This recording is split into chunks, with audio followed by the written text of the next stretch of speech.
Hello friends और students, आज हम बात करने वाले हैं कृषि विज्ञान के अंतर्गत आने वाले एक चैप्टर खाद एवं उर्वरक के बारे में, जो कि पौधों की वृद्धि एवं विकास के लिए बहुत ही महत्वपूर्ण अवयव है। जिस प्रकार हमें अपने वृद्धि, विकास एवं पोषण के लिए भोजन और पानी की आवश्यकता होती है, ठीक उसी तरह पौधों को भी अपने वृद्धि एवं विकास के लिए पानी और भोजन की आवश्यकता होती है। पौधों का भोजन खाद के रूप में होता है। खाद में विभिन्न तरह के पोषक तत्व पाए जाते हैं। पौधों का भोजन रूपी खाद पेड़ पौधों की पत्तियों, पशुओं के गोबर, घर का कूड़ा करकट आदि को सड़ाकर बनाया जाता है। इन्हीं कार्बनिक पदार्थों के सड़ने गलने से खाद बनती है।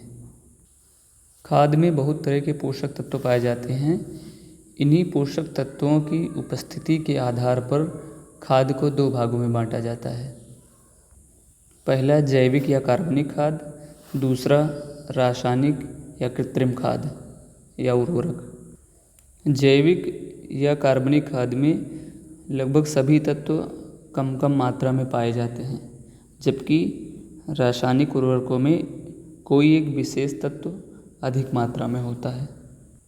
जैविक या कार्बनिक खाद को पेड़ पौधों की पत्तियों, टहनियों, गोबर और अन्य कूड़ा करकट से बनाया जाता है, जबकि रासायनिक उर्वरक या खाद को हम कारखानों में कृत्रिम रूप से बनाते हैं। तो अब हम बात करते हैं पौधों में इन पोषक तत्वों के महत्व के बारे में। किसी भी पौधे के वृद्धि एवं विकास तथा पोषण के लिए कुछ तत्वों की आवश्यकता होती है। तो जिन तत्वों का पौधों के वृद्धि एवं विकास में आवश्यकता होती है, उन्हें पोषक तत्व कहते हैं। और इन पोषक तत्वों की कमी से पौधे अपनी पूर्ण वृद्धि एवं विकास नहीं कर पाते।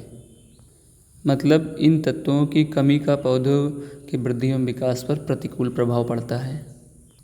तो अब जानते हैं उन कुछ महत्वपूर्ण पोषक तत्वों के बारे में जिनका पौधे सबसे ज़्यादा उपयोग करते हैं। उपयोग की अधिकता की दृष्टि से पोषक तत्व तीन तरह के होते हैं। पहला मुख्य पोषक तत्व, दूसरा गौण पोषक तत्व, तीसरा सूक्ष्म पोषक तत्व। मुख्य पोषक तत्व के अंतर्गत वे तत्व आते हैं जिनका पौधे सबसे ज़्यादा मात्रा में उपयोग करते हैं। इन तत्वों के अंतर्गत carbon, hydrogen, oxygen, nitrogen, phosphorus और पोटाश तत्व आते हैं। इन तत्वों में से कार्बन, हाइड्रोजन और ऑक्सीजन को पौधे वायु और जल से प्राप्त कर लेते हैं, जबकि नाइट्रोजन, फास्फोरस और पोटाश को पौधे भूमि यानी मिट्टी से प्राप्त करते हैं। और आपने देखा भी होगा कि हम लोग फसलों में सबसे ज़्यादा NPK यानी नाइट्रोजन, फास्फोरस और पोटाश युक्त उर्वरकों का ही प्रयोग करते हैं, जिसमें यूरिया, सुपर और पोटाश आता है। पौधों को इन तत्वों की सबसे ज़्यादा आवश्यकता होती है, क्योंकि पौधों का ज़्यादातर भाग इन्हीं तत्वों से मिलकर बना होता है। दूसरा है गौण पोषक तत्व, जिसके अंतर्गत वे तत्व आते हैं जिनका पौधे कम मात्रा में प्रयोग करते हैं, लेकिन इनकी कमी का लक्षण पौधों पर स्पष्ट रूप से दिखाई देने लगता है। इन तत्वों के अंतर्गत कैल्शियम, मैग्नीशियम और सल्फर तत्व आते हैं। ये तत्व पौधों को स्वस्थ रखते हैं तथा उन्हें रोगों से बचाते हैं। तीसरा है सूक्ष्म पोषक तत्व, जिनके अंतर्गत वे तत्व आते हैं जिनका पौधे बहुत कम मात्रा में प्रयोग करते हैं, लेकिन इनकी कमी से भी पौधों में पूर्ण वृद्धि और विकास नहीं हो पाता। इन तत्वों के अंतर्गत आयरन, मैग्नीज, कॉपर, जिंक और बोरान आदि तत्व आते हैं। तत्वों की कमी से भी पौधे अपना समुचित विकास नहीं कर पाते हैं।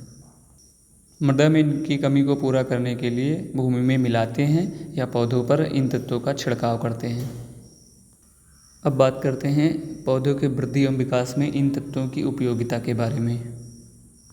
जैसा कि हम पहले भी बता चुके हैं कि पौधों के वृद्धि एवं विकास के लिए इन पोषक तत्वों की बहुत आवश्यकता होती है, क्योंकि शायद आपको जानकर हैरानी होगी कि पौधों के 95% भाग का निर्माण कार्बन, हाइड्रोजन और ऑक्सीजन तत्व करते हैं।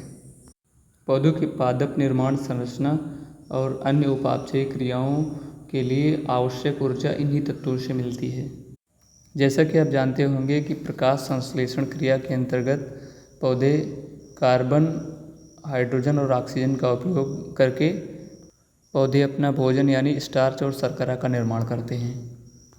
मतलब पौधों की किसी भी वृद्धि एवं विकास एवं पोषण से जुड़ी क्रियाओं में इन्हीं तत्वों का सबसे ज़्यादा उपयोग होता है।